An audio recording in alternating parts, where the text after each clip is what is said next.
Hello, everybody, and welcome or welcome back to the second shelf and to another book haul. My October book haul featuring 7 books. As usual, I'm a creature of habit without even trying. I will say, spoiler alert, the book haul is nonfiction heavy.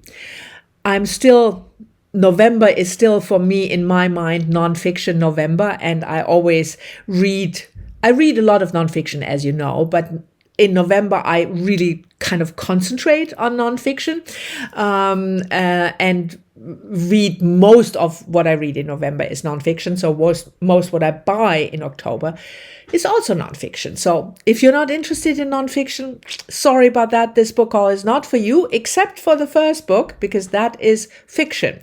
And that was a book gifted to me by a friend some time ago, and I'm planning to rereading it now in October, and then I thought I never hauled this book, and that's a pity because it's really, really good. And that is Cat Brushing by Jane Campbell, first published 3 years ago, I think, 2022.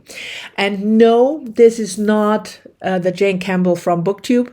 It's just the same name. So this Jane Campbell was born 1942 in Zambia, and she lived most of her life in Bermuda. And what is interesting about this is her first collection. So she published her first collection when she was 80.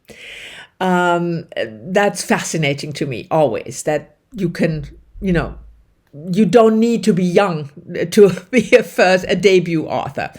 And also the book features mostly older women, some middle-aged, but some really older. And I always enjoy that because there are so few books that feature older women in a good way. Not the quirky, joyful grandmother who cooks all day and cleans all night and is always in a good mood. No, you're regular older women, and not the Miss Marple type either, because I don't enjoy that.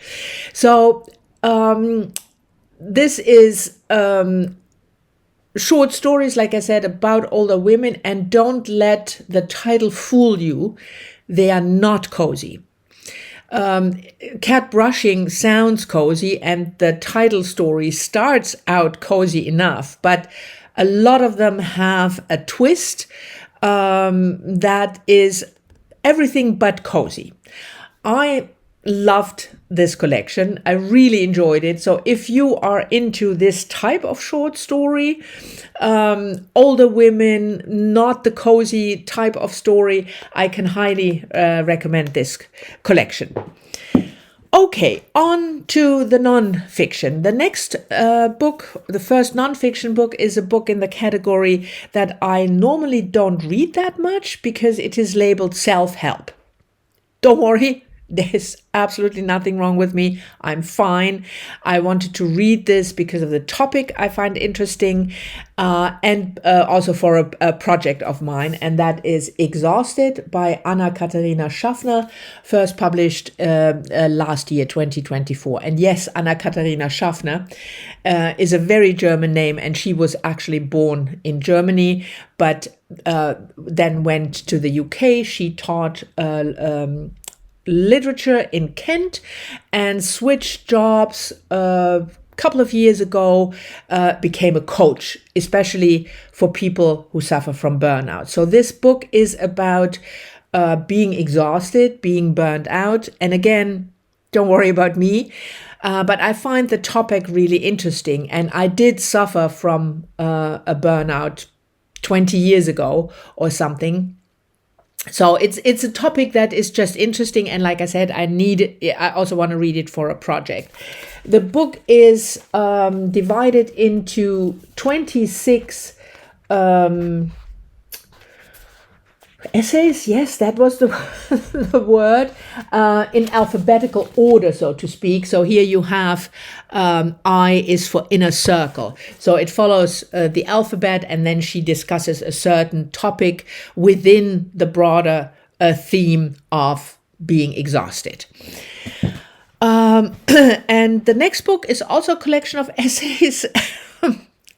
And that's a book that I thought I had and wanted to reread.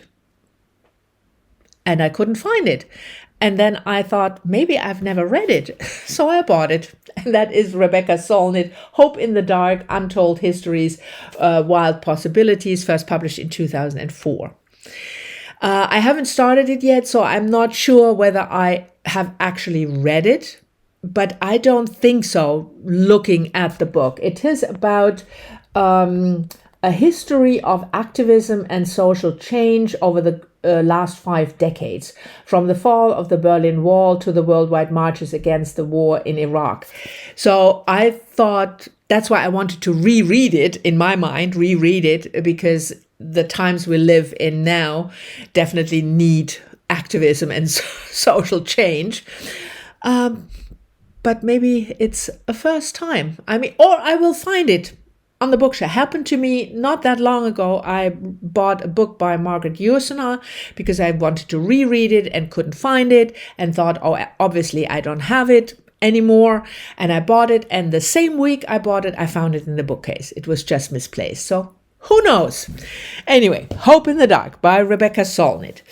Then we have 2 memoirs that I bought. The one, memoir diaries. The first one is the diary kind of memoir. Big little book, quite a big book. Helen Garner, How to End a Story, collected diaries from the 1970s onwards. 1978 to 1998. Now, Helen Garner, you will probably know, she's an Australian author. I really enjoy her nonfiction. She wrote about true crime, but also about grief, House of Grief, about the friendship, a difficult friendship with a very ill friend of hers. So I really like her work, and I am a sucker for diaries. I have plenty of diaries. I don't think you can see it, but here are diaries, Simone de Beauvoir diaries. On the other side that you can't see, not even it's behind those books, Thomas Mann's diaries, 15 volumes that I read multiple times. I read the Simone de Beauvoir diaries also a lot of times. Those are letters, by the way, that you see here. So letters and diaries I'm always into. And like I said, Helen Garner, I think she is a fascinating woman. Australian literature is sometimes hard to get here in Europe, but at least Helen Garner we do get. So I'm very much looking forward to this big book of diaries. The other one is more a memoir of a more traditional kind by another author that I really like, this time Canadian, Miriam Taves, A Truth That Is Not Peace. I read an earlier memoir by her about her father, Swing Low, about her father's struggle with depression. And this came out just earlier this year. And I think it is also dealing with her sister, but I'm not 100% sure. Oh, it starts, that's why I was drawn to it. It starts with a conference that Miriam Taves went to, where the topic is, why do you write? And as a writer myself, I'm always asking myself that question, why on earth, especially if it's not going well? Why do I feel I have to write? So this is rather short, and I'm very much looking forward, of course, what Miriam Taves has to say about writing and life, and I'm sure there are other things discussed here. I would probably rather blindly buy when she puts a new book out, even though I don't love all of her books, but still, it's like Louisa Erdrich. I buy everything she puts out, and sometimes it's fantastic, and sometimes it's good, and sometimes it's just not for me, but I will still buy the next book. I'm sure you also have authors like this, and Miriam Taves is one of those authors. The next one is another collection of essays, again by an absolute favorite author of mine, and that is Ursula Le Guin's No Time to Spare, Thinking About What Matters. If I'm not mistaken, I think this was the last collection that she put out, 2017, shortly before she died, obviously, No Time to Spare. Yeah, I love her work. If you follow my channel have been following my channel for some time, you know that Adam from Memento Mori, still on Instagram, not on BookTube, but on Instagram under Memento Mori, we are making our way through Ursula Le Guin's backlist in fiction. Yesterday we just voxed about a possible read. We wanted to finish the year off with Ursula Le Guin, and we have 6 more books of fiction to read, 3 in the Ursay series, and then a couple, one short story collection and a couple of standalones. So we will make it, I said to Adam. We will definitely, or at least there is a big chance that we will actually make it through her backlist in my lifetime. But this is nonfiction, an essay collection that I was meaning to buy for some time. I have read other essay collections by her, so this one is certainly going to be a treat. And the last one I bought for my project 1001 Women to Read Before I Die. If you're not familiar, there are these books, 1001 books you have to read before you die. There are various editions. I love this type of book, but I looked at the book and they are really very white male-centered books. So I made my own list. You can find it on Goodreads. If I remember, I will leave a link to my Goodreads shelf. So I just combined 1001 books that I think I want to read before I die. I compiled the list, I think 5 years ago. And of course, there were books already that I had already read. And one of the books, and I also only female authors, but I combined fiction and nonfiction. So there is not only fiction and poetry and plays, but there's also nonfiction. And one of the books that is on the list for nonfiction, and I found a beautiful used copy that looks like it has never even been opened, and that is Cynthia Ozick, Quarrel and Quandary, and that's 19 of her literary criticism essays. I know Cynthia Ozick's work, but not very well.